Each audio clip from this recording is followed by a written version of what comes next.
Obrigado, Guilherme. O Guilherme você conhece, né, Paulo? Claro, né? Sim.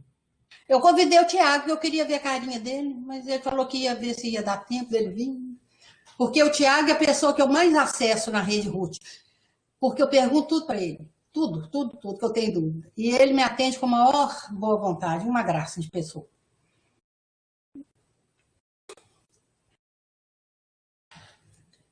O pessoal do Unifesp não falta, viu, Paulo?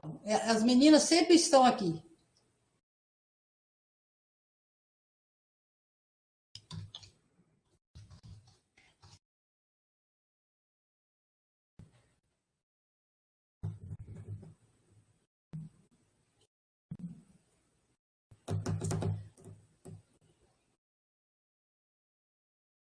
Cacau, você já está presencial na Faculdade de Medicina?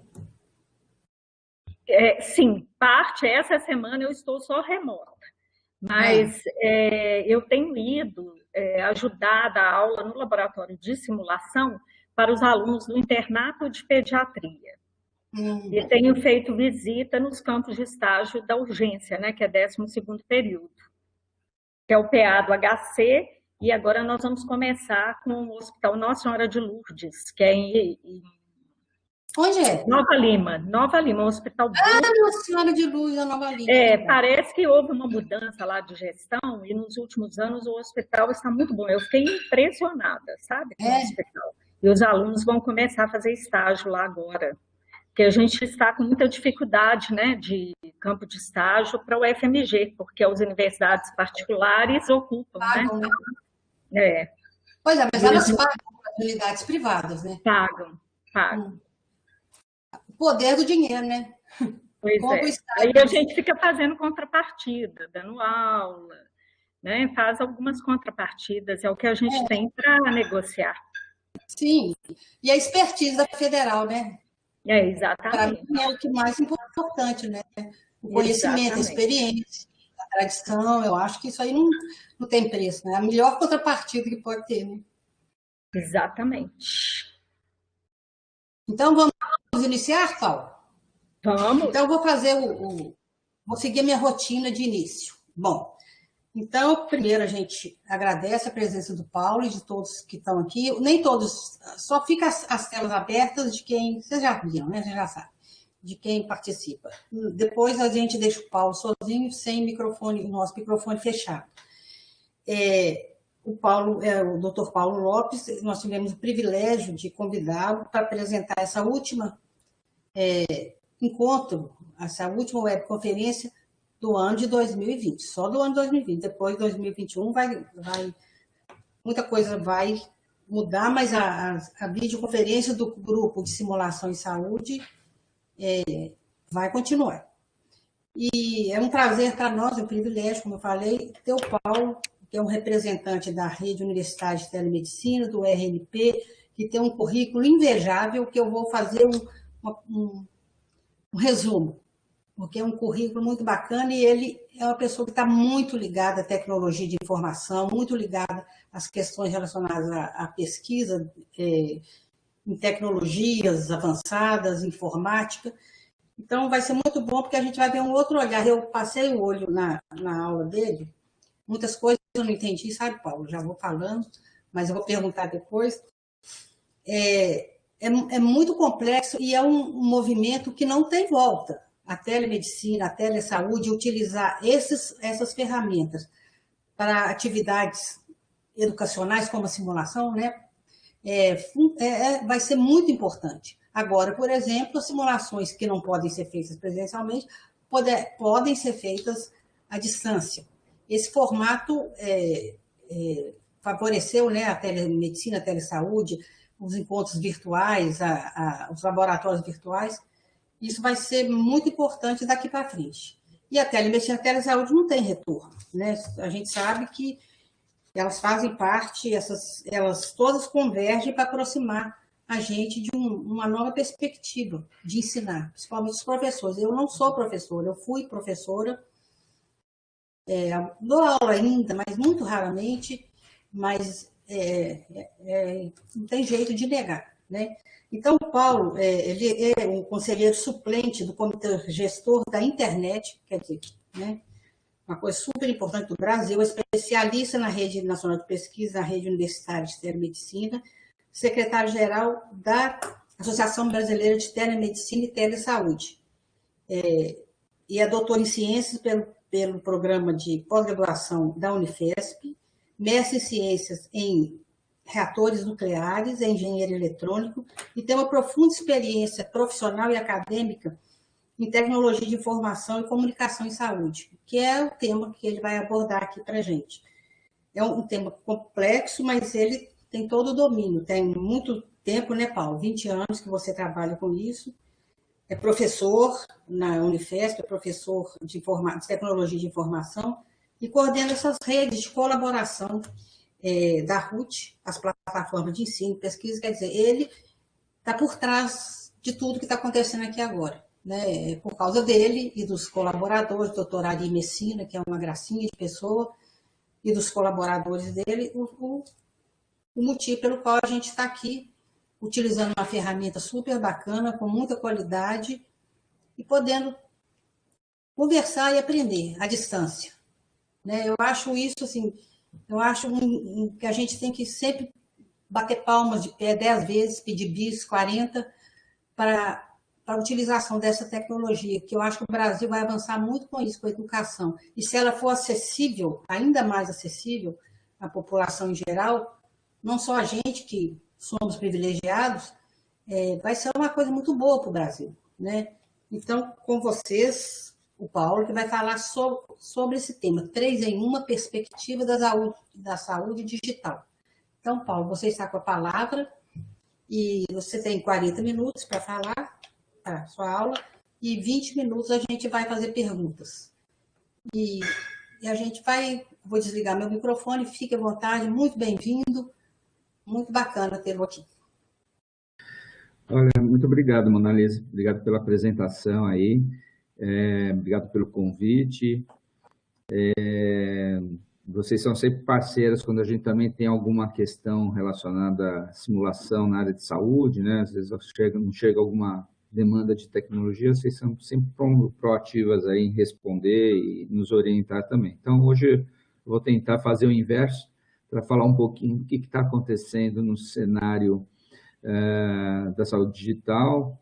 Eu escolhi esse tema, 3 perspectivas, porque aqui eu também estou representando tanto a RNP RUT quanto a Associação Brasileira de Telemedicina e Telesaúde, e também, em parte, o trabalho que a gente está tentando desenvolver lá, estimulado em Comitê Gestor da Internet, em função da pandemia, né? Se valorizou muito a importância da internet para a área de saúde, e a gente quer pegar carona para que a gente possa, no Comitê Gestor da Internet, no Comitê de Governança, a gente também discutir questões de saúde, né? Ou de tecnologias ligadas à área de saúde, que a internet tem desempenho fundamental. Então, com esses 3 chapéus, né, eu vou tentar desenvolver aqui a agenda a seguir. Falar um pouquinho sobre esses conceitos, que é saúde digital, né? As teles, como que as telemedicinas, né, ou telesaúde estão relacionadas a essa saúde digital, e do ponto de vista aqui acadêmico, né, a importância, quais são os componentes, a importância da avaliação dentro desse contexto, né, de não só fazer, mas o papel da universidade em avaliar aquilo que pode ser utilizado no SUS, né. A segunda parte, então essa primeira parte é um chapéu mais cidadão, o segundo chapéu é um chapéu mais RNP RUT, né? Vamos falar aí o que é a RUT dentro desse contexto de saúde digital e o que nós estamos fazendo na RNP para dar o próximo passo para a rede universitária de telemedicina, que já completa 14 anos, e o último, falando pela Sociedade Brasileira de Telemedicina, qual é o contexto hoje que nós estamos vivenciando importante, já pensando no pós-pandemia, né? Bom, vamos começar pelos conceitos. O que eu vou falar aqui não se trata de um achismo, ela é uma área de conhecimento na área de saúde. A saúde digital tem, inclusive, essa referência do Shortleaf, que é utilizado como a Bíblia para quem estuda informática em saúde, saúde digital, Biomedical Informatics, já não sei quantas edições que nós temos. E o Shortleaf e o seu conjunto de autores, né, tanto da América do Norte como da Europa, tem alguns brasileiros que também participam em capítulos desse livro. O Brasil é uma referência no mundo em informática em saúde, né? Tem muita competência. E ele fala que, na realidade, é uma área de conhecimento que, inclusive, tem seus métodos próprios, suas técnicas, suas teorias, né? O que define uma área de conhecimento. Ela não é uma área de engenharia, não é uma área de saúde, ela tem a sua área própria, né? E quando a gente vai para a aplicação, né, o Shortleaf ele define em bioinformática, informática de processamento de imagens, a informática para a clínica e a informática para a saúde pública, né? Eu estou aí sinalizando que a telemedicina não está aqui expressa como uma área de aplicação, mas ela se enquadra ali dentro da área tanto de importância para a informática clínica quanto para a informática pública. Mas o que eu quero sair disso, né? Nós estamos falando de uma área multidisciplinar importante, e que é pouco reconhecida do Brasil do ponto de vista de profissões e de projetos, né? Os projetos acadêmicos, ou eles vêm pela área de engenharia, na área de tecnologia, ou vêm pela área de saúde, né? São poucos as oportunidades que nós temos de projetos interdisciplinares. E aí, por que isso é importante? Porque às vezes pende mais para uma área de engenharia, é a tecnologia pela tecnologia, e às vezes pende para uma área de saúde que é muito só aplicação, desconhecendo algumas coisas importantes em termos de tecnologia, principalmente hoje quando a gente fala de segurança da informação, né, e que não são colocadas de lado. E também do ponto de vista dos métodos de avaliação, ou são avaliações de saúde, ou são avaliações de engenharia, né, e o que a gente precisa é uma mistura das duas técnicas, tá? Mais recentemente, né, essa área da informática médica ou da telemedicina, né, reconhecida pela Organização Mundial de Saúde, com esses termos, né, ela foi mudando, né? Há uns 5 anos, 6 anos atrás, a gente utilizava o termo e-saúde, né, para falar sobre essa incorporação dos meios eletrônicos na área de saúde, né, de fazer aquilo que a gente estava fazendo na área de saúde de maneira eletrônica, como todas as outras áreas econômicas, né, aparecia um ezinho na frente, o e-commerce, o e-mail, o e-engenharia, entendeu? Todas essas áreas de conhecimento foram sendo migradas para o mundo virtual. Só que, mais recentemente, a gente percebeu que não é só uma migração, é uma transformação que nós estamos falando, né? E quando a gente fala de transformação, a gente, na realidade, significa trazer novas coisas, tem um processo de inovação que envolve novo potencial de novos mercados. Vamos pensar no Uber, né? A tecnologia, ela não só fez o que se fazia antes de pegar um táxi, mas hoje a gente tem um processo de mobilidade muito diferente com o fato da tecnologia. Então, transformou, não simplesmente fez aquilo que a gente estava fazendo. Então, esse é o caráter da saúde digital que é utilizado pela Organização Mundial de Saúde. Não fazer só o que fazemos antes, mas fazer coisas novas pelo fato de existir essas tecnologias de comunicação e de informação.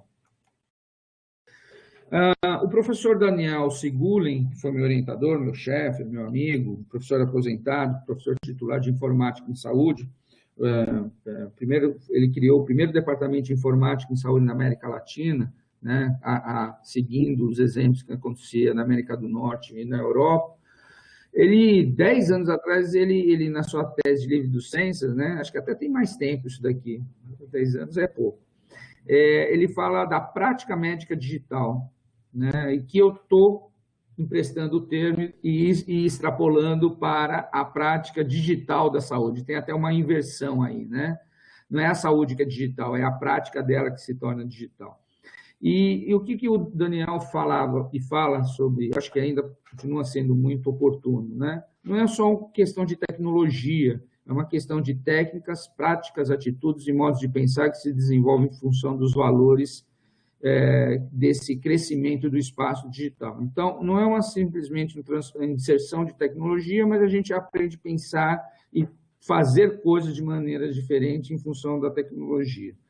E isso daí não depende do profissional, depende da sociedade, né? A sociedade que está empurrando os profissionais para esse caminho. Essa prática digital de saúde, ela tem vários componentes, né? Ela tem um componente muito importante, deixa eu pegar aqui a canetinha. Ela tem um componente aqui, ó, de registro eletrônico de saúde, né? O registro das informações, o prontuário eletrônico sendo disponibilizado nas instituições, interinstituições, né? Porque os pacientes eles não são pertencentes às instituições, eles caminham entre o sistema de saúde, né? Entre os níveis de hierárquica de atenção básica, atenção especializada, alta complexidade, né? Entre hospitais diferentes, também diferentes especialidades. E esse registro eletrônico é importante que seja um registro eletrônico que permita essa interoperabilidade das informações entre as instituições, entre os sistemas. Essa é uma dificuldade de pesquisa e de desenvolvimento também. A gente tem a questão dos sistemas de apoio à decisão, aqui hoje o nome atual seria inteligência artificial, né? Mas a inteligência artificial, vamos entender que seria como uma coisa já mais antiga, de apoiar o profissional de saúde a tomar uma decisão clínica, diagnóstica ou terapêutica, né, pelo grande volume de informações, grandes variabilidades e também pela personalização que hoje é possível. Esses sistemas de apoio à decisão são baseados em inteligência artificial e outras técnicas que permitem ao profissional não ser substituído, mas complementar a sua capacidade de tomada de decisão, né? Os guias eletrônicos também, os protocolos, né, de saúde, sendo introduzidas e trabalhando em conjunto com os sistemas, né, sistemas de alerta que permitem, então, aprimoramento, né, e diminuição dos riscos de segurança ao paciente. E tudo isso mediado pela existência de novos dispositivos, né, dispositivos móveis que faz a convergência de tudo isso daí.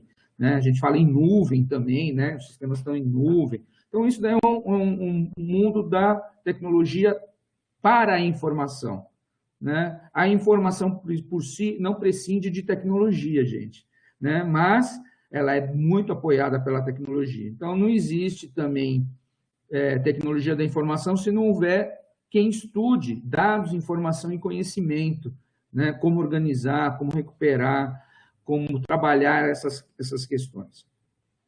Uma outra área é a área de comunicação, né? Cada vez mais a gente vê que os mecanismos de comunicação têm aproximado não só os profissionais da área de saúde, mas os profissionais dos seus pacientes, dos cidadãos, né? Quer dizer, a comunicação se torna um mecanismo importante, né? Quantos pacientes não chegam já no consultório sabendo sobre informações da sua doença, né? Então, esse processo de comunicação aqui é importante. Nós temos a questão da gestão do conhecimento da informação, toda ela hoje é digital e é um problema porque cresce exponencialmente esse volume de informação e daí a importância de a gente também usar a tecnologia para o aprimoramento e a reciclagem, né, a capacitação continuada.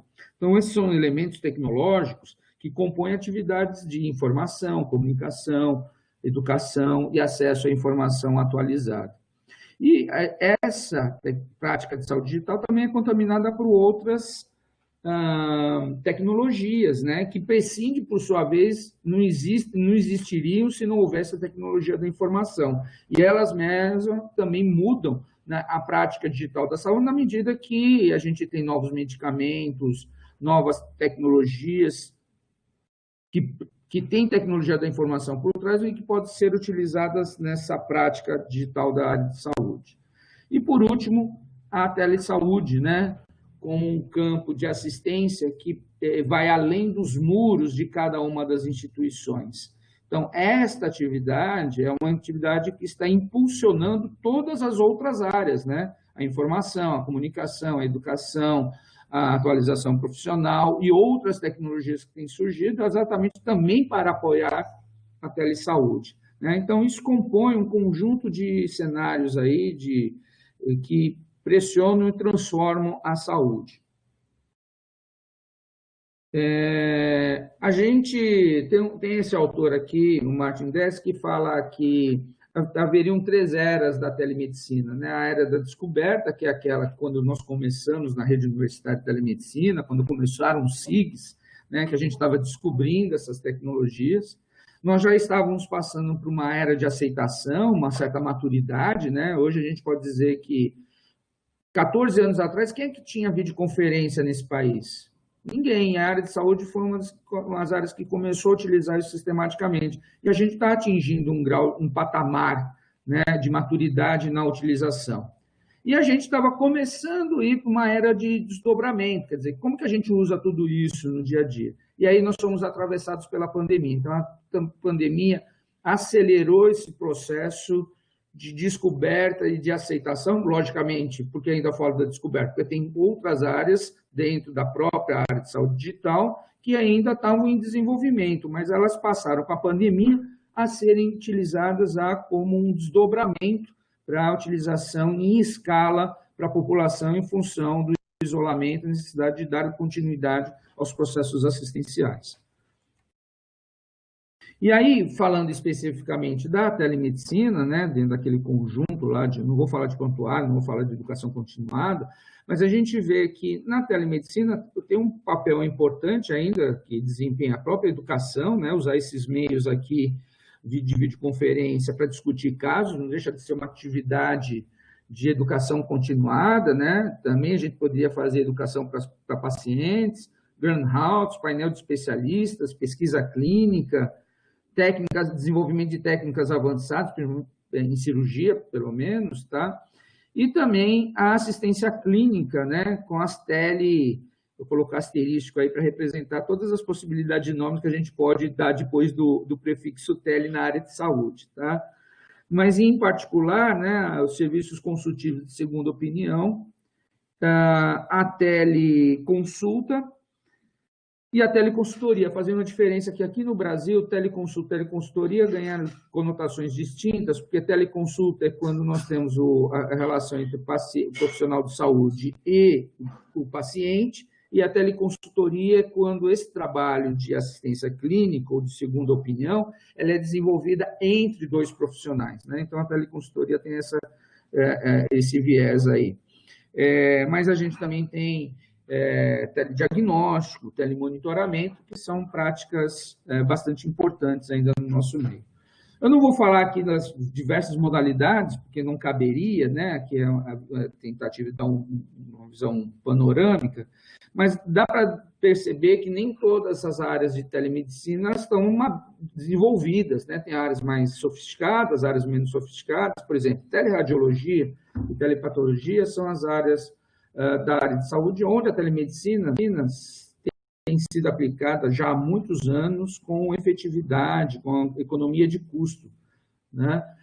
Porque, então, essas áreas têm, então, maturidades e desempenhos diferentes. Maturidade é aquilo que se produz em termos de publicações, padrões, processos, e desempenho é aquilo que é aferido em termos dessas tecnologias em diversas áreas. E aí a gente pode classificar isso em grupos, né, dos menos maduros, dos mais maduros e com maior desempenho, aqueles que têm menor maturidade ou menor desempenho. E aí tem um grupo 5, que é um grupo de aplicações especiais, né, que é aquela que desenvolve a fronteira do conhecimento da área de telemedicina e não pode ser julgado do ponto de vista de maturidade e desempenho, mas são importantes como campos de pesquisa, né, que estão nas áreas espaciais, né, por exemplo. Quando a gente fala de telemedicina, hoje a gente fala de uma telemedicina que está relacionada à parte de cima de um iceberg, né? Que é a telemedicina que é promovida por estabelecimentos de saúde, que na realidade são estabelecimentos de doença, né? No sentido de que nós cuidamos não da saúde, mas eles nos chegam quando se cuida da doença, né, em último caso. Lógico que nós temos atenção primária, né, nas unidades básicas de saúde, que é para promover e proteger a saúde dos cidadãos, tal, mas no final das contas, hoje o sistema ele cuida da doença. E é a partir desses estabelecimentos que hoje estão se promovendo a telemedicina, né? Considerando que hoje os pacientes nem estão nesses estabelecimentos, estão nas suas casas, e é necessário manter um contato. Então, aí a gente começa a migrar para a parte de baixo do iceberg, né? Que a telemedicina é uma ferramenta útil não só para os estabelecimentos, mas para a gente ter os cuidados de saúde, promover a saúde, quando a gente fala de comunidades, quando a gente fala de escolas, ambientes de trabalho e lares, né? Eu estava vendo, antes de começar essa reunião, a tentativa de fazer a inspeção, né, do INSS,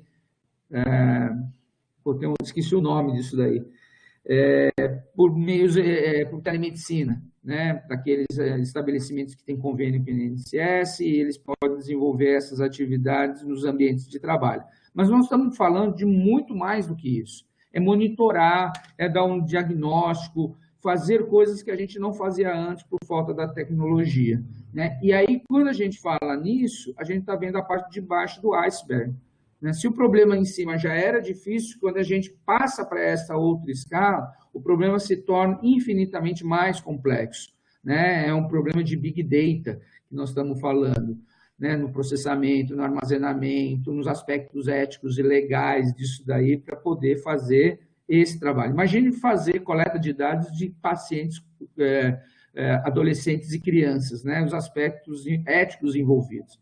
Na semana passada, nós tivemos um vazamento de 16 milhões de registros do Covid, né, por uma falha humana. Né? Imagine se isso acontece num mundo que, né, certamente ali tinham crianças também, mas é muito delicado esta parte de baixo do iceberg. Mas esse é o cenário futuro, né? E para isso que a gente precisa fazer avançar a pesquisa e o desenvolvimento. E aí, para avançar, a gente tem que pensar em alguns componentes que são fundamentais, né? O componente da comunicação, né? Que é a infraestrutura de comunicação, sem internet e com a internet de qualidade, que não é o fato de ter internet, é ter uma internet com capacidade de desenvolver as ações de saúde, né? Que esteja disponível também no interior, nas populações ribeirinhas, né? Nós temos diversas dificuldades ainda com relação ao aspecto de infraestrutura de comunicação, né? Hoje, a própria RNP está fazendo a conectividade de 16 mil unidades básicas de saúde que se supõe que não tem conectividade para mandar os registros do ESUS-AB. Então, num universo de 50 mil unidades básicas de saúde, esse é um número considerável ainda de instituições de saúde que não tem essa infraestrutura. Ainda mais chegando isso na casa dos indivíduos, né? Depois a gente tem que ter aspecto de computação também. A gente basta ter infraestrutura, tem que ter a computação, tem que ter uma estrutura, não basta um computador, né? Tem que ter algumas coisas computacionais para fazer com que isso possa ser usado de maneira fácil, flexível por todos. Equipamentos específicos de monitorização também são importantes, de biometria, e os sistemas, as aplicações, né, da área de saúde precisam ser desenvolvidas. A gente já tem registro eletrônico, mas muitas mais aplicações a gente tem que ter desenvolvido em termos de algoritmo, em termos de programa. E tudo isso para dar suporte aos serviços de atendimento, que são serviços digitais. Então, a gente precisa desenvolver esse serviço. Não basta chegar com a computação. Como é que esse serviço vai ser desenvolvido? Qual é o fluxo do paciente? Quem é que vai fazer o atendimento? Né? Então, tem uma série de coisas que precisam ser desenvolvidas em termos de serviços digitais. Lógico que tudo isso depende de termos processos, né? Caracterizar os processos de saúde, transformá-los em processos que possam ser tratados no mundo virtual. E, para isso, preciso de recursos humanos capacitados, não só para utilizar, mas para desenvolver esses novos processos, serviços e utilizar essa infraestrutura computacional que eu me referi aqui. Um aspecto importante que, para resguardar investimento e aumentar a qualidade de segurança do cidadão, eu preciso trabalhar com padrões, né? Existem diversos padrões que já existem, mas são muito pouco utilizados ou reconhecidos. E padrão, assim como um livro, um artigo, guarda conhecimento. Ele é voluntário e, muitas vezes, alguns padrões se tornam obrigatórios como uma regulamentação, né? Então, padrões têm um aspecto muito importante dentro desse cenário de componentes para a saúde digital. E tudo isso tem que ser suportado, tem que ser sustentável, tá certo? Não adianta fazer uma vez, ele vai se incorporar. E para ser incorporado, eu preciso ter sustentabilidade financeira, sustentabilidade social, para que todos possam ter e acessar, né? E uma responsabilidade também ambiental, né? Porque isso às vezes a gente também comete agressões com a tecnologia da informação, né? A gente tem que fazer isso de maneira sustentável. Agora, tudo isso depende do quê? De uma camada aqui mais básica, mais de fundamentação, que é a articulação política e cultural, né? Tem um processo cultural de aculturação, de transformação. A gente pode dizer que hoje os nossos alunos eles já vêm com o celular da barriga da mãe, mas eles precisam passar por um processo de aprendizagem de utilizar essas tecnologias do ponto de vista profissional e do ponto de vista correto, do ponto de vista de uma ética, né? e de uma segurança, de uma visão de segurança para todos, tá?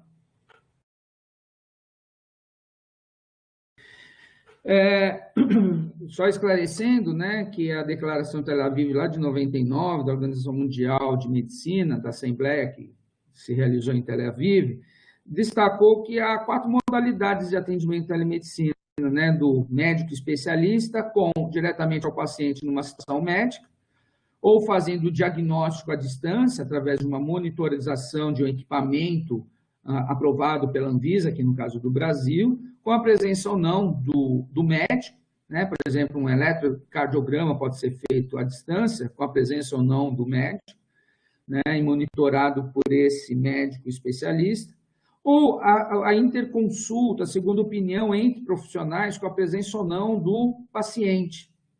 E, por último, a consulta ou a teleconsulta, né, que é quando o especialista conversa diretamente por meios eletrônicos com o paciente.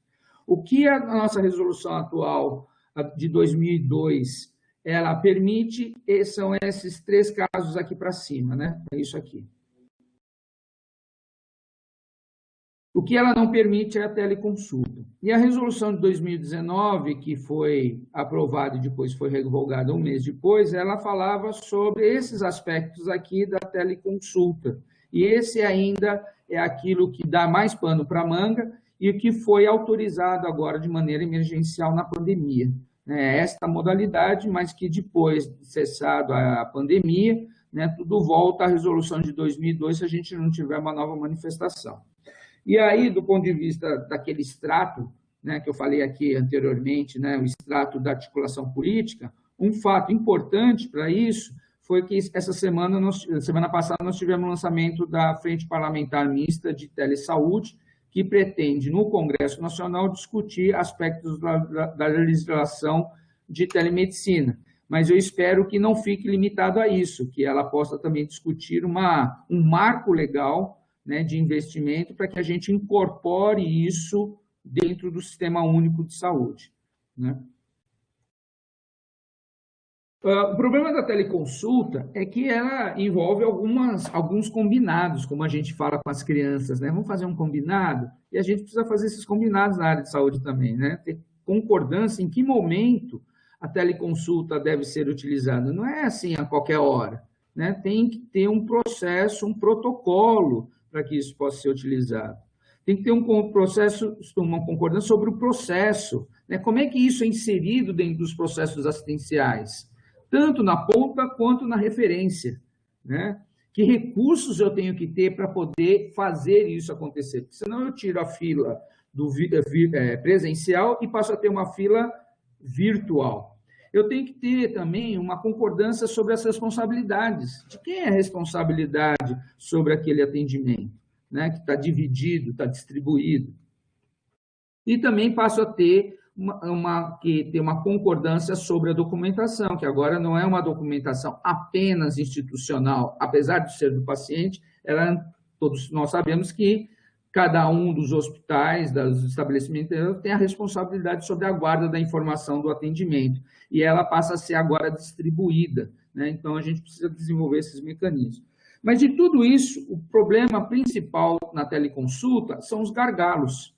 Os gargalos que nós temos dentro de um processo de teleconsulta, exatamente no miolo, que é na hora que, eu não vou ler todo aqui o processo, né, um exemplo de processo, mas na hora que dentro do atendimento, dentro do processo assistencial, a gente precisa fazer um exame físico. Aí que a gente tem o maior gargalo. Mas não significa que todas as modalidades de telemedicina têm esse gargalo.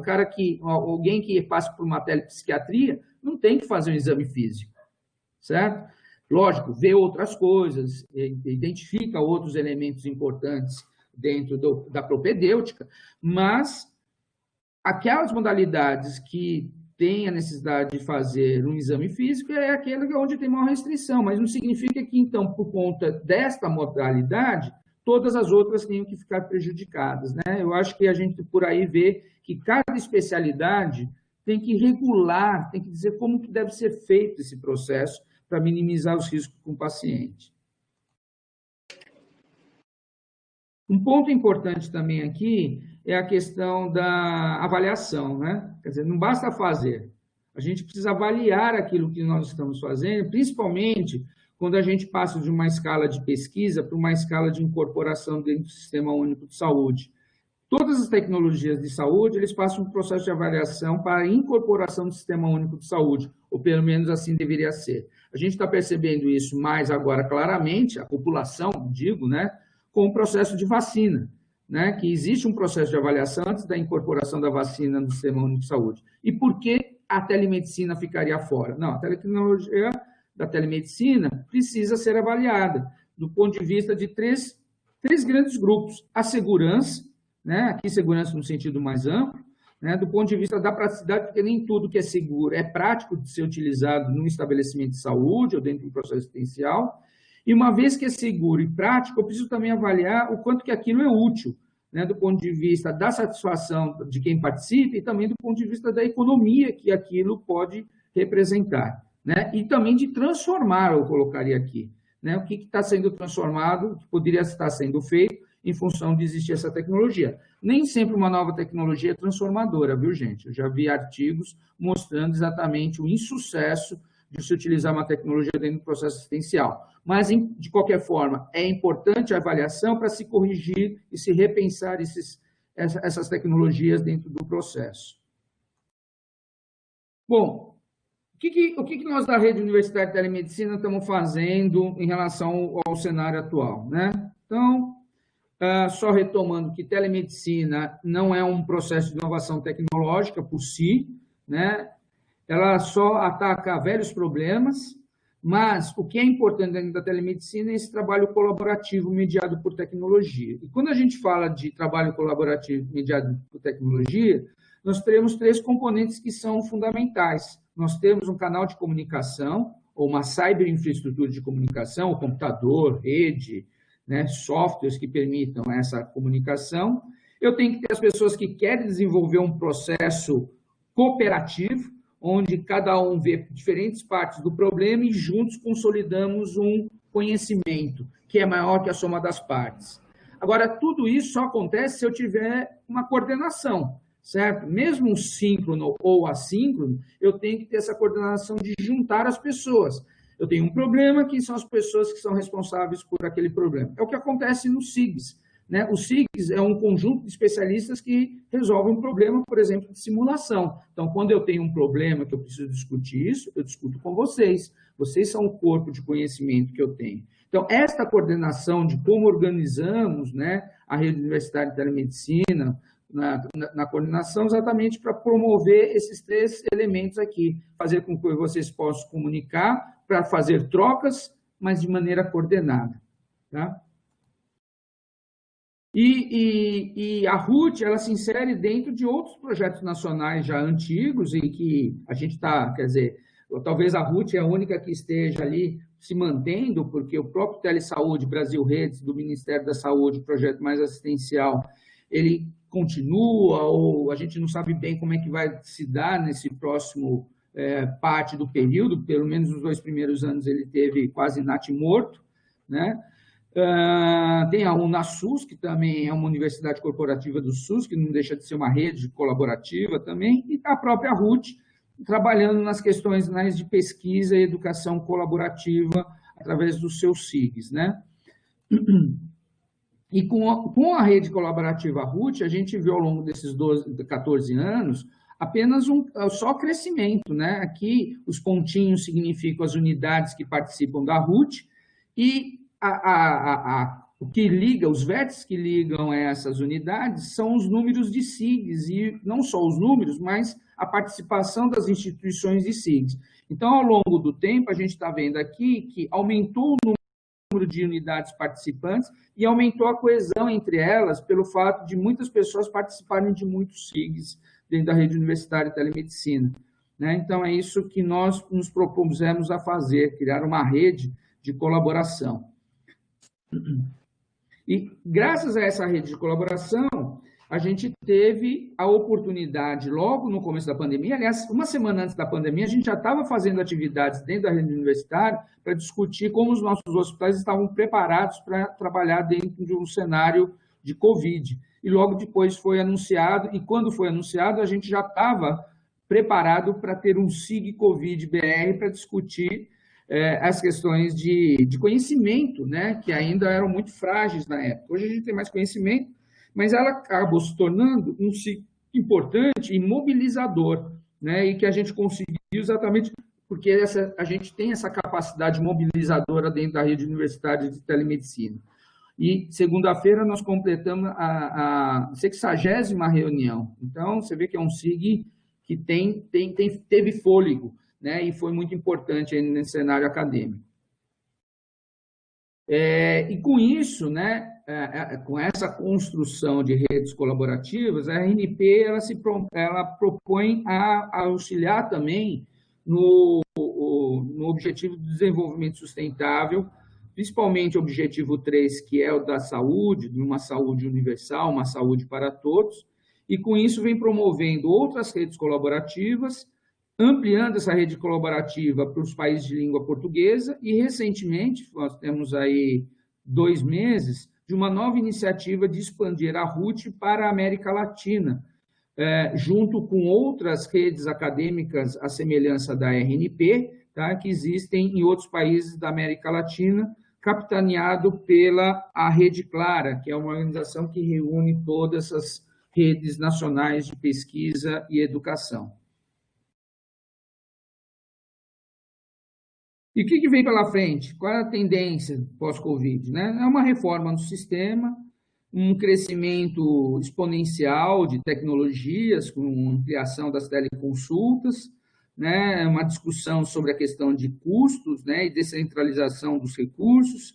Então, a gente vai viver um cenário muito diferente aí de saúde, né? E vem aí também o 5G, que não só para a saúde, mas para a sociedade como um todo, promete ser muito transformador, porque ela realmente é uma tecnologia, não é só mais um 4G mais um, né? Ela é muito diferente daquilo que a gente vem tratando em termos de mobilidade e disponibilidade, né? Se a gente considerar que aqui a gente também está falando de colocar não só dispositivo para humanos, mas dispositivos do tipo máquina, né? Da internet das coisas, e isso tem um impacto muito grande na área de saúde. E para isso, né, a gente tem que olhar quais são os eixos estratégicos da saúde digital no Brasil que nós devemos fomentar, né? O Ministério da Saúde tem trabalhado num plano estratégico, tem 4 eixos. O eixo da infraestrutura, o eixo dos serviços e sistemas de padrões, né, para dar suporte à interoperabilidade entre os sistemas, entre os recursos,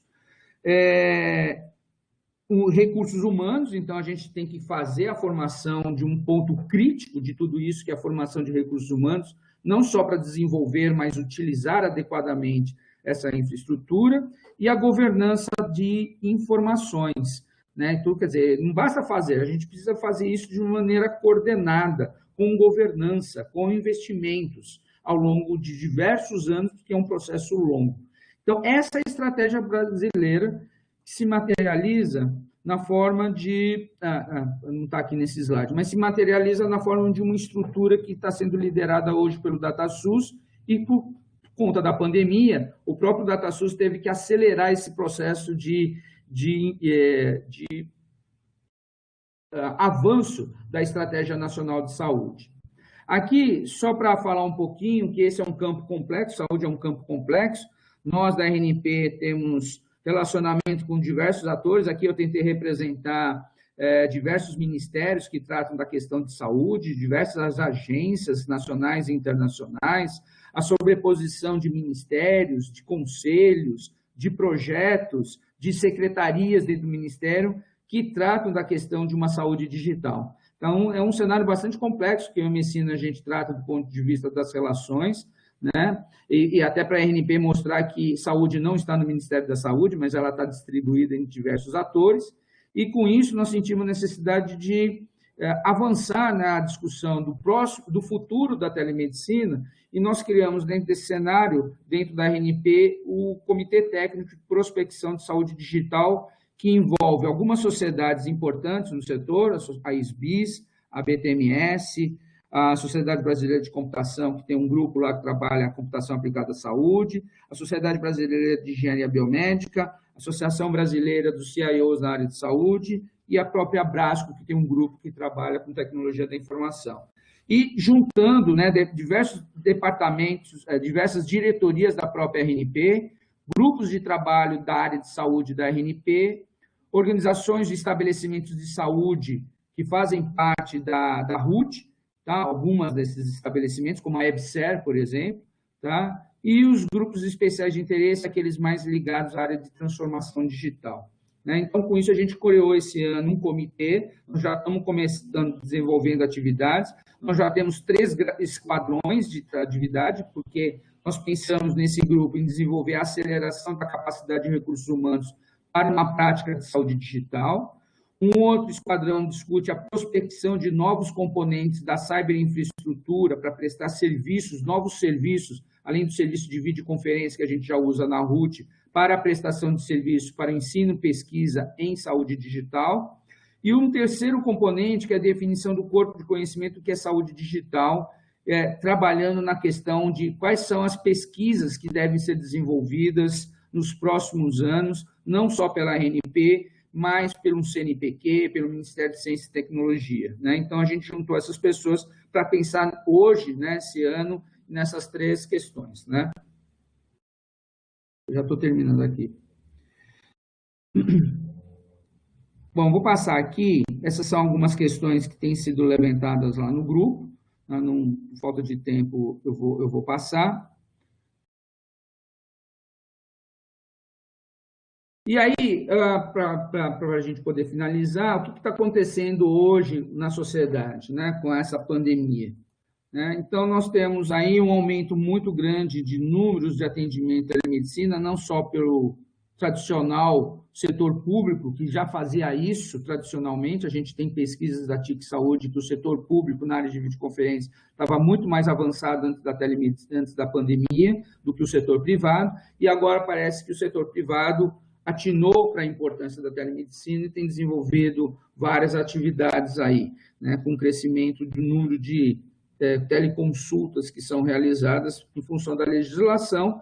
Aqui a gente tem, né, um pouco do marco legal que foi evoluindo. Nós estamos exatamente agora num processo de discussão pós-pandemia de quais são os marcos legais, junto com as diversas sociedades de especialidades, sociedades profissionais e conselhos profissionais. Nós precisamos definir isso urgentemente, para onde vai não só a questão da teleconsulta, mas a telesaúde, a telemedicina e esta política pública de saúde digital.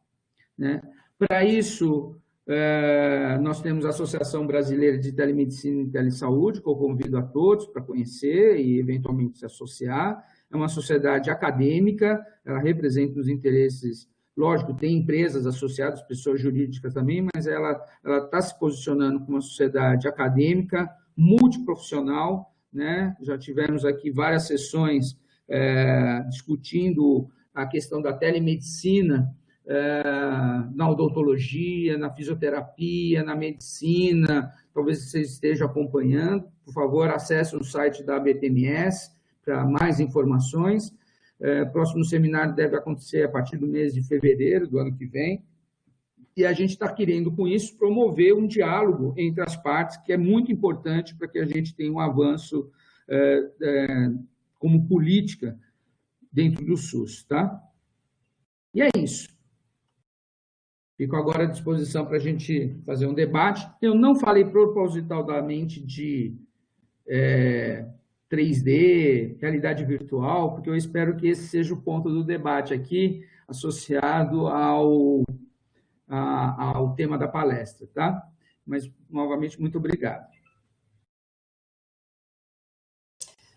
Paulo, eu estou muito encantada com a sua exposição. Tem muitas coisas que eu não tinha a mínima ideia, e a complexidade delas, assim, me assustou, mas assustou positivamente.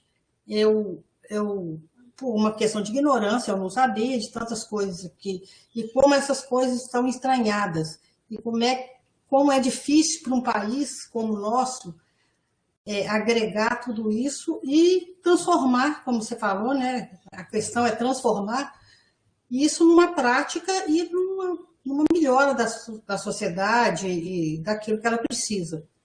Então, eu fiquei realmente muito tocada pela sua palestra.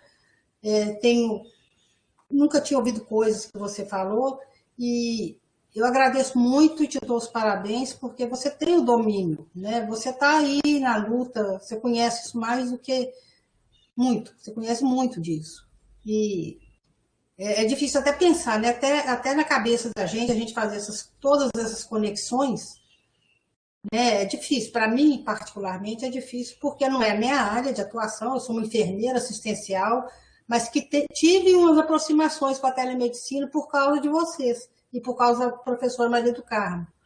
Em 2000 e pouco, eu comecei teve um congresso em Belo Horizonte, e nós participamos, a Cacau me levou para conhecer esse mundo, e eu fiquei no CETES, e o CETES é um centro, né, que trabalha com telemedicina, teleconsulta, e tem algumas práticas, a escola de enfermagem da UFMG, que não é a minha escola, e eu nunca dei aula, quer dizer, já dei aula lá, mas não dou mais, também atuam, mas as pessoas não têm noção, eu acredito que a maioria das pessoas não tem noção do quão complexo isso é, né? Esse iceberg que você falou é mesmo um retrato, né?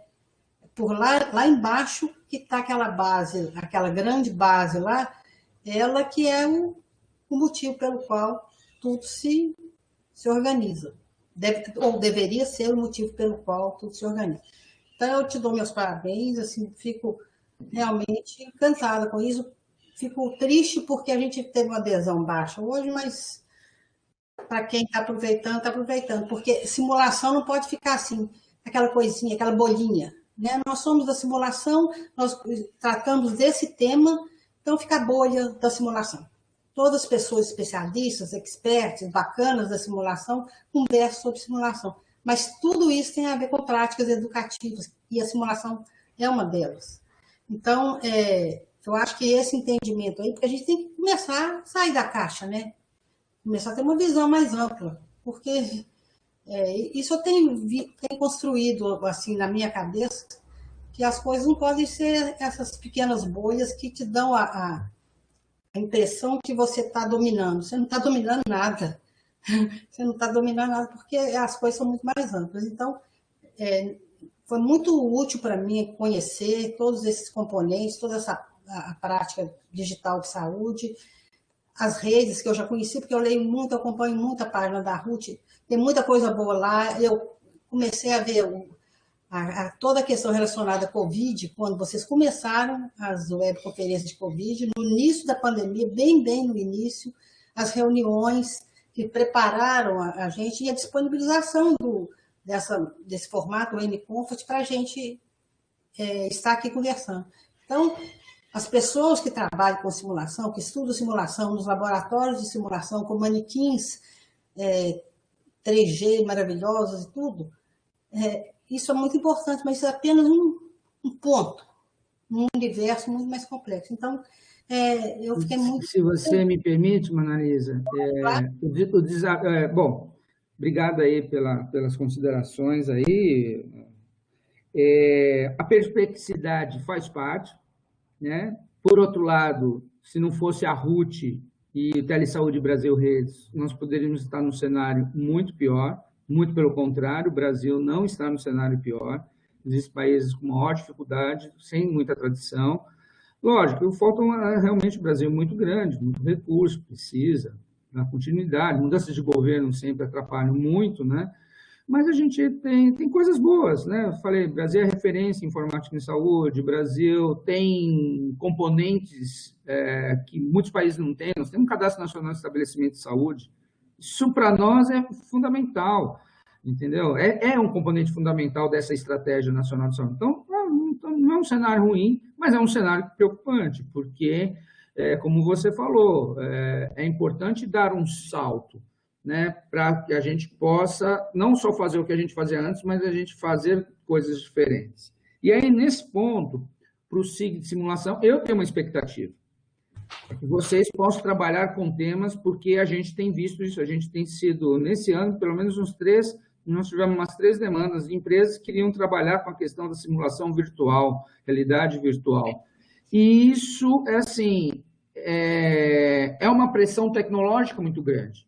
E aí a gente tem que ver, na realidade, o quanto que do universo bonitinho, apresentável dessa pressão, de fato a gente tem uma resolução. Certamente a gente tem, mas não, às vezes não é da forma como o ator tecnológico percebe que ele precisa também ter a experiência prática para melhorar o seu produto. Daí, por isso que eu voltei, na minha apresentação tem um slide lá da importância da avaliação. E quem faz a avaliação, quem sabe fazer a avaliação é a universidade. Somos nós da universidade que aprendemos a fazer avaliação com método. Não é simplesmente funciona, não funciona, ligou ou não ligou.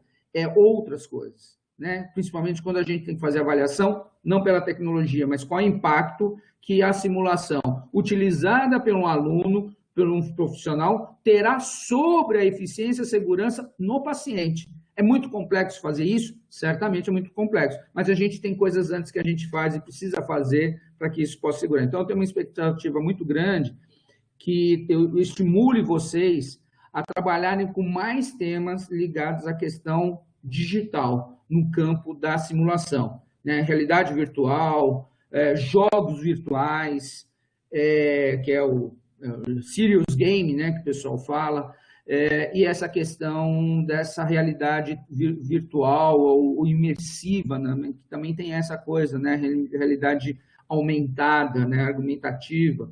Então, são temas que eu acho que vocês deveriam discutir para que a gente pudesse, inclusive, fazer projetos. Eu e o Messina, a gente tem vendido aqui, para aquele mapa de bolhas que eu fiz para vocês, a RUT como um test bed, um lugar onde quem tem alguma coisa que quer ser avaliada, venha e traga e faça essa avaliação em conjunto com a comunidade. Não vai fazer com o Messina e no Paulo, vai fazer com a comunidade. Então, é um produto de avaliação, tem que encontrar no SIG, veja, não é na UFMG, não é na Unifesp, eu estou falando, tem que encontrar no SIG os seus atores, seus pares, para que possa fazer um projeto de avaliação, não simplesmente colocar lá e fazer propaganda depois. Não é isso que nós queremos. Queremos que essas tecnologias sejam avaliadas dentro desse escopo que a gente acredita piamente que os SIGs são um locus de conhecimento muito importante dentro do SUS, dentro do Sistema Único de Saúde. Paulo, eu entendi. Eu acho que a simulação ela tá caminhando para isso, deve caminhar para isso. As pessoas que têm um domínio da simulação no Brasil, domínio que eu digo é o conhecimento, o tempo de experiência e a construção de um conhecimento, né, da área de conhecimento da simulação. Você falou sobre a área de conhecimento, o que faz um tema ser uma área de conhecimento. eu acredito, penso eu, que essas pessoas estão, sim, preocupadas em trabalhar esses outros, esses outros modos, não tem uma palavra, esses outros modos de ver a simulação, os games, você falou ampliada, como é que chama? Realidade aumentada. Realidade ampliada ou aumentada. Eu já li alguma coisa, eu lembro que nossos e-mails, você me perguntou sobre simulação virtual. Eu falei que, confesso que eu não tinha nenhum acesso, não sabia, mas eu achei um congresso sobre isso, um congresso dos Estados Unidos. Não era que eu não iria, mas eu achei, porque eu fui procurar sobre esse tema. Eu acho que quem pode falar com mais propriedade sobre essas questões e o papel da universidade na avaliação e da universidade como expert em simulação, que é a Cacau, talvez ela traga outras novidades que eu talvez não esteja em contato no momento. Mas eu achei muito interessante isso, buscar outros temas, outros projetos para implementar a simulação, mas de uma maneira diferentemente de ter um acesso a uma tecnologia. É saber usá-la de maneira adequada e transformar com ela, né, Cacau? Está aberto, viu, gente, para perguntas. Vou passar para a Cacau, vou fechar o microfone. Não, eu gostaria de parabenizar o Paulo, sua apresentação foi muito boa. E é muito importante a gente ter outras pessoas de outras áreas falando aqui no Civis em Saúde. Então, você contribuiu muito. Sempre uma outra visão diferente nos acrescenta muito. Então, hoje eu estava ouvindo a fala de um filósofo famoso aqui brasileiro, falando que as pessoas elas são importantes quando elas fazem alguma coisa. Aquelas pessoas que não ficam em cima do muro, que se manifestam, que brigam pelas coisas.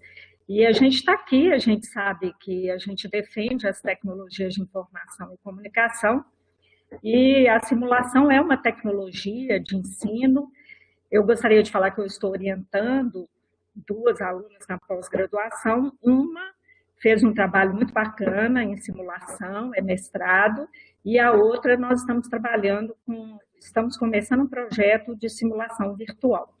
Então, a gente tem buscado essas questões, mesmo com outras, fazendo parcerias até com outras universidades, e então isso é muito importante. E a inteligência artificial, ela está aí, e nós temos que saber aproveitar. E eu gostei muito da sua abordagem, né?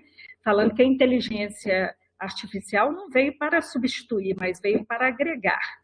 Então, não existe uma inteligência artificial adequada se não existe uma inteligência humana por trás dela. Então, para criar e para manter uma inteligência artificial, é necessário uma junção de saberes, de inteligências que são humanas. Então, é muito bom e isso, nesse momento, acho que foi fundamental. Então, eu gostaria de passar a palavra para outras pessoas, porque pode ser que alguém tenha alguma pergunta a fazer.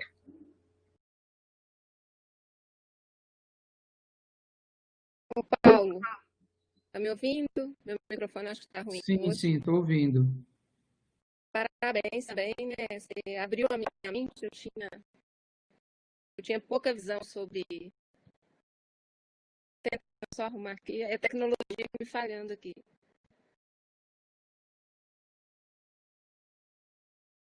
Ixi, acho que agora voltou. Vocês estão me ouvindo mesmo sem... Sim, estamos ouvindo. Que está péssima hoje, Paulo.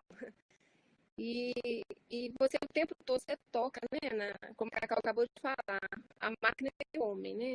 Porque a gente escuta tanto aí de outras pessoas que a tecnologia ela vem para substituir, e não vem, né? Assim, você hoje mostrou claramente isso.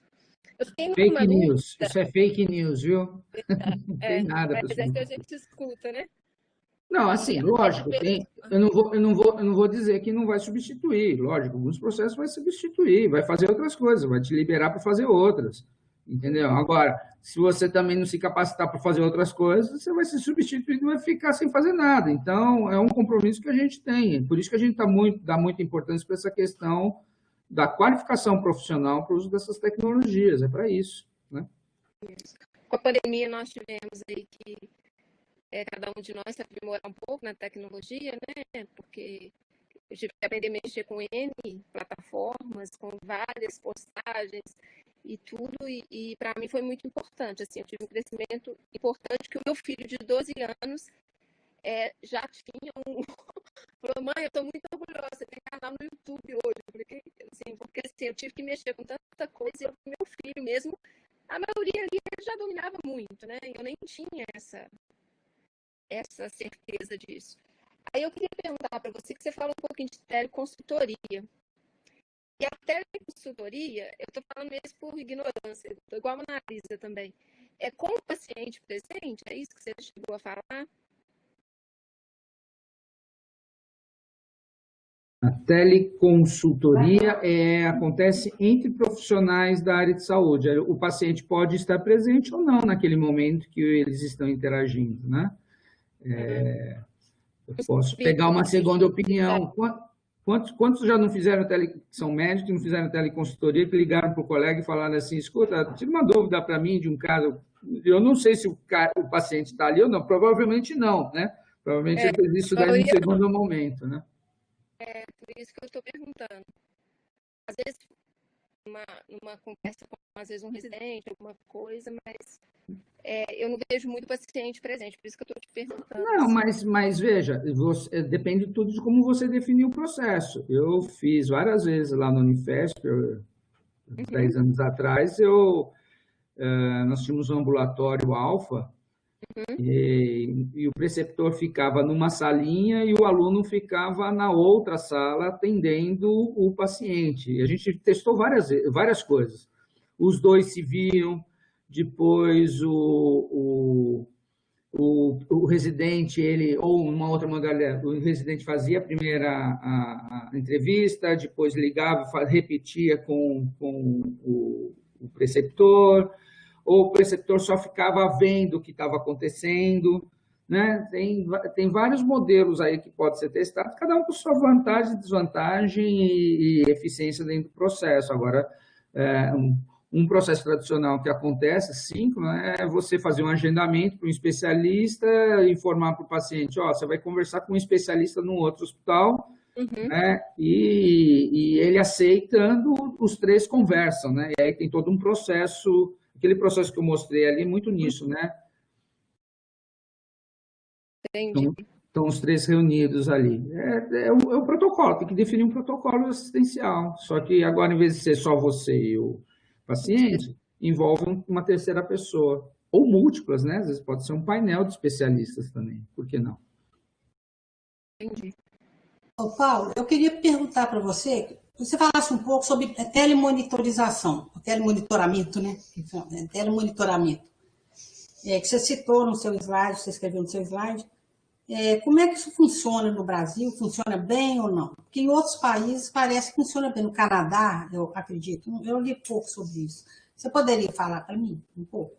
A gente, por exemplo, quando aí em Minas Gerais, né, a gente está fazendo um ECG, por mais que tenha lá um médico que coloque lá os pontos, né, de captura dos sinais, e ele está ali do lado, na realidade você está transmitindo um sinal para um ponto remoto e alguém está usando aquele sinal para fazer um diagnóstico, né? Então, a monitorização é um acompanhamento. Quando você usa o acompanhamento com um especialista, né, a gente tem o telediagnóstico, que é a emissão de um laudo, né? Então, às vezes esses termos eles ficam muito perdidos, eu já fiquei perdido nesses termos, e um tempo atrás eu fiz até um diagrama para mim mesmo, usando linguagens de engenheiro, para separar o que é uma coisa e o que é outra, e quando que, juntando duas coisas, a teleconsulta, né, e o telemonitoramento, eu tenho daí uma coisa que é o telediagnóstico, né, que alguém emite um laudo, né, no final das contas, eu avalio o sinal e emito um laudo. Mas o telemonitoramento é isso, eu posso ter pacientes diabéticos, né? E outras doenças crônicas, por exemplo, a medida contínua de pressão arterial, né? Medida contínua de diabetes, pacientes grávidas, né? De alto risco, elas podem ser monitoradas, né? À distância. Você montar uma central de receber esses sinais, né? É igual, por exemplo, lembrei aqui, meus pais moram no apartamento e meu pai falou, nós vamos mudar aqui para... Não tem mais portaria, é teleportaria. É isso, você fica vigiando lá o que está acontecendo remotamente, né? Tem uma central que controla centenas de outros prédios, né? É isso, a gente fica monitorando. Isso é uma coisa muito interessante e importante num país com grande quantidade de pacientes crônicos, para evitar que esses casos progridam, que ele vá para um atendimento de alta complexidade, que é muito caro, né? Então, deveria se fazer uma avaliação de custo. Quanto que monitorar 1 milhar de pessoas é mais barato, porque tem o investimento. Mas isso, investimento, é mais barato que tratar depois, posteriormente, esse paciente na alta complexidade, né, pelas consequências que tem. Então, tem projeto, a RNP tem um projeto com a União Europeia que pretende fazer monitoramento de crianças.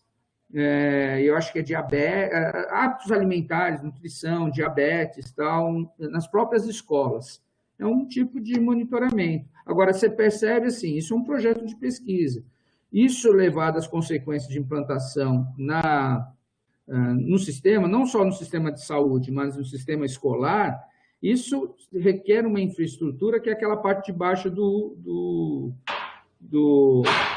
iceberg. E que não é só tecnológico, é processos, é pessoas, né, capacidades para isso acontecer. Eu gostaria só de dar um exemplo, Mona Lisa. Quando eu fiz meu pós-doc na Universidade da Califórnia de Davis, lá tem, aqui na Faculdade de Medicina, a gente tem o CEPS. E lá também é o CEPS, que é como se fosse traduzindo para o português, né? Seria Centro de Tecnologia em Saúde. Então, lá tinha telesaúde, tinha simulação, que era junta, e nós tínhamos a educação à distância. E eu acompanhei, eu já tinha o projeto aqui de telemonitoramento de UTIs neonatais. Então, nós fizemos 6.000 teleconsultorias, a Secretaria de Estado de Minas Gerais, de Saúde, ela tinha aberto muitas UTIs, e não tinha profissional de saúde, pediatra, fisioterapeuta, com capacidade para levar adiante o funcionamento dos plantões. Então, a gente fazia uma corrida de leito virtual, fazia teleconsultoria, a gente fornecia, né, especialistas, outras áreas de ênfase em pediatria, cardiologia, era só com recém-nascido de alto risco. E, então, assim, foram mais de 6.000 teleconsultorias, nós fizemos webconferências com temas importantes. Então, isso é um telemonitoramento. Infelizmente, o projeto ele funcionou de 2012 a 2014, ele foi encerrado por falta de verba. O projeto virou um artigo, ele foi publicado numa grande revista de neonatologia. Então, foi uma experiência interessante que o Ministério da Saúde pensou em levar para o Brasil inteiro, mas que, infelizmente, porque...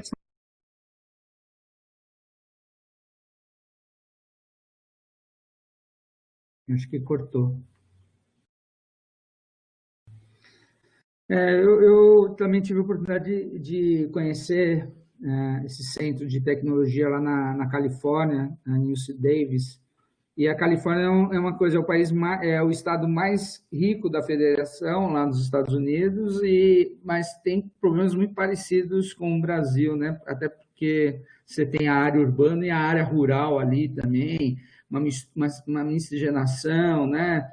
Então, era um local muito interessante de se ver a evolução da telemedicina. Eu conheci o primeiro projeto, em 2001, eu estava lá, era de uma enfermeira que queria colocar uma caixinha, que era basicamente um sistema de videoconferência, mas muito simples, que ela levava na casa do indivíduo que tinha passado por processo cirúrgico. Então, a primeira visita pós-operatória, feita na casa do indivíduo, ela levava essa caixa. E as outras 2 visitas eram feitas sem a presença da enfermeira, mas utilizando a caixa para conectar aquele indivíduo, aquele paciente com a universidade, porque eles estavam avaliando qual o impacto disso, né? Como é que eles podiam usar esse instrumento, inclusive do ponto de vista de design do instrumento, era uma coisa muito específica para que isso pudesse ser usado facilmente. Estou falando 20 anos atrás, né? De lá para cá, muita coisa evoluiu nessa questão de tecnologias aí. Até porque surgiu esse cara aqui no meio do caminho, né? Que tem a capacidade de também fazer diagnóstico e monitorização. A Qualcomm lançou um XPRIZE e era para monitorar até 12 variáveis. E a empresa que ganhou o prêmio monitorou 10 variáveis usando esse dispositivo. Mas, de fato, ainda, a gente não tem isso incorporado, mas vai ser incorporado agora na próxima onda do 5G, dos dispositivos, isso realmente vai ser incorporado. Então, a gente vai ter muito mais capacidade de monitorização. O que nós vamos fazer com isso, eu não sei, porque para grande volume a gente precisa desenvolver outras coisas aí, muito processo. E tem muita coisa que adianta monitorar se eu não estou fazendo conta ou se eu não vou conseguir fazer nada no Sistema Único de Saúde, né? Então, essas coisas estão atreladas. Você falou disso, eu lembrei que na Austrália eles usam isso daí para fazer telesupervisão também de pacientes, crianças recém-nascidos de alto risco. Eles colocam uma câmera, essa câmera transmite o streaming para uma central também de referência de UTI pediátrica.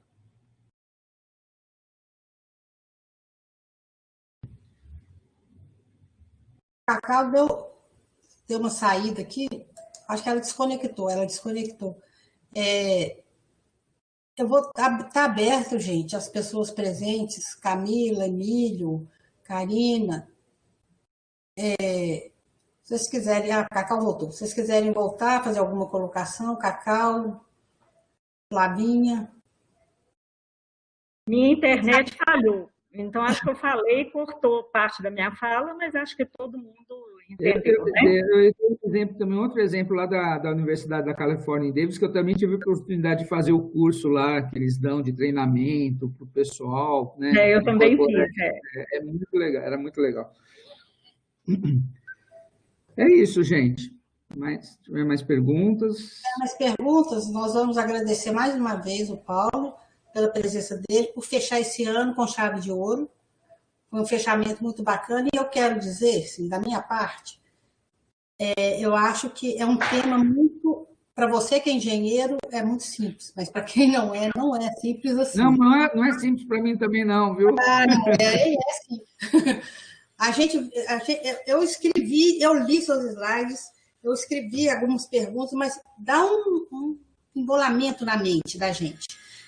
Pelo menos minha mente, ela não tem a racionalidade que as exatas têm, mas eu achei muito bacana, dá para eu conversar mais com meu marido sobre isso, que é engenheiro, mas muito bacana mesmo, muito legal. Eu fico feliz de você ter aceitado, fico triste porque as pessoas do grupo, né, do SIG, tiveram seus motivos, naturalmente, para não estar aqui, mas ter essa visão, para mim, assim, eu acho que aí que começa a mudar as coisas. Pode vir o 5G, mas se a cabeça permanecer no 0G, não adianta, sabe? Eu acho que a mudança começa pela educação, né? Você passou informações para a gente pode buscar mais informação, até criar um conhecimento, não igual ao seu, mas um conhecimento mínimo para ter um entendimento de todas as relações. Por isso que acho que o motivo de estar aqui foi eu mesmo que me convidei, né? No final das contas, porque eu lembro que no final do ano passado, eu e Messina, nós tratamos disso. Nós temos diversos SIGs. Tem alguns SIGs, como ciência de dados, telesaúde, padrões, que são naturalmente ligados a essa área de saúde digital. Mas os demais SIGs são SIGs por especialidades. E a gente observou o ano passado, durante aquela polêmica do Conselho Federal de Medicina, que alguns SIGs, em algumas reuniões, no começo da reunião, pelo menos, eles se manifestaram a favor ou contra, né, polemizaram. E a gente observou, poxa, mas isso deveria ser uma ação contínua. Como não dá para ser uma ação contínua, foi por isso que nós pedimos para todos os SIGs, alguns fizeram, dou os parabéns para vocês porque vocês fizeram isso, tá certo? Discutir o tema. Eu acho que vocês deveriam realmente, no próximo ano, inserir de novo o tema saúde digital, para simulação digital, na atividade de vocês, para vocês discutirem, talvez, e certamente com outras pessoas, para trazer outros olhares também, que são importantes para essa área, né? E, só para finalizar, Mona Lisa, assim, sugiro que vocês realmente procurem inserir na grade, que agora vocês têm que fazer a grade para o ano que vem, 1 ou 2 temas ligados a questões de simulação que use tecnologia, né? Que tragam não só a experiência, talvez empresas, startups, tem um monte de startup que está querendo trabalhar nessa área, e coloca os caras na parede, entendeu? Mesmo que você analisar, mas esse produto aqui não sei, e tal, coloca os caras na parede, né? Convida a gente para participar, para assistir, para perguntar também para as pessoas. Eu acho muito importante, esse é um dos ciclos que eu acho que realmente é muito importante, tem um processo de transformação aí que está acontecendo. Não que o 3G, os bonecos realísticos, né, a simulação realística não tem importância, mas ela pode ser complementada por outras técnicas, né? Pensando nesse cenário que a gente está de pandemia e distanciamento social, aí a gente não tem acesso aos bonecos, né? Por uma questão de deslocamento. Então, talvez outras técnicas pudessem ter sido utilizadas também. Mas é isso. Muito obrigado, mais uma vez, aí pela oportunidade. A gente pode contar com a gente lá na RUT para... Muito obrigado ao pessoal que está assistindo, gente. O Guilherme vai pôr a senha da sessão para vocês avaliarem até meia-noite, até 23h45. Né? A senha da sessão é essa aí, 110, em homenagem ao Paulo, 110, porque são números redondos e bacanas, pela qualidade da palestra, merece nota 1000. E não esqueçam de fazer a avaliação, não é muito importante para a gente, porque são dados que ajudam a gente a melhorar a qualidade, a buscar outros temas e agregar temas diferentes, mas complementares à simulação, sair da bolha. E só para terminar, Paulo, também, eu lembro, quando eu fiz a agenda ano passado, a primeira palestra, seguindo a recomendação da RUT de trabalhar esses temas, foi com uma professora da Universidade Estadual do Amazonas, que falou sobre inteligência artificial. Teve um impacto mais ou menos, porque as pessoas elas veem isso, veem de uma maneira muito superficial, e é complexo para a gente, mas ela foi muito bem, ela tem um startup lá no Amazonas, tem um processo lá que eles trabalham, ela é professora de, acho que ela é odontologia, ela não é da área, nem da enfermagem, ela nem médica nem enfermagem, mas ela trabalha com isso, e foi assim, que eu pensei em trazer para estimular as pessoas a entender um pouco desse tema, que é bastante complexo para a gente agora, né? Mas é isso, eu agradeço mais uma vez a presença de todos, a presença do Paulo, a Cacau, coordenadora, a Flávia, subcoordenadora, e despeço do SIG com muito carinho, um pouco de tristeza, porque eu gosto de ver as coisas acontecendo, embora às vezes me faltam ferramentas para isso, mas é legal a gente... Foi uma experiência e tanto. Foi uma experiência muito bacana, foi um momento muito feliz da minha vida. Mas agora a gente tem que dar uma rodadinha. Tá? Então, muito obrigada a todos. Guilherme, muito obrigada. Parabéns. Parabéns para você. O Guilherme está escondidinho, mas o Guilherme também quero muito agradecê-lo pelo apoio técnico excepcional de sempre com a gente, sempre ensinando para a gente. E também agradecer o pessoal da RUT por tudo que eles me ajudaram nesses 4 anos, né? São 4 anos que tem. E o Paulo também, que desde o começo ele ajudou a gente através da Mônica Pena. Você lembra, Paulo? Ela fazia umas perguntas para você e tal. Sim, sim. Eu até convidei para vir, mas ela não recebeu minha mensagem a tempo. Mas eu tirei um retrato só para ela ficar assim, triste, porque não veio. Mas, então, muito obrigado para todo mundo. Emílio, é uma gracinha, muito obrigada a todos que vieram aqui. E vamos indo. Vamos seguindo. Tá bom? Fiquem todo mundo muito bem. E um abraço para todos. Obrigada, Mona Lisa. Obrigada, Paulo. Lembrando muito obrigada a todos, né? E lembrando ao Paulo que a gente pode fazer simulação remota. Então, a gente pode fazer webconferência, um professor estar no laboratório de simulação e interagindo com os alunos. Existem muitas formas, tá? Então, além da simulação digital, virtual, nós temos outros tipos de simulações. Abraço a todos. Mona Lisa continua conosco. A Flávia só vai trabalhar um pouco mais, né, do que a Mona, mas a Mona não vai nos abandonar, tá, gente? Fiquem tranquilos, porque ela adora o WhatsApp, adora vocês, e ela não vai largar isso, não. Aí, super Mona, viu? Muito obrigada a todos, viu? Obrigada, gente. Tudo de bom para todos. Um beijo para todos. Tchau, tchau. Olha a senha. Ok. Obrigado, pessoal. E Mineia, show de bola. Obrigado, Gui.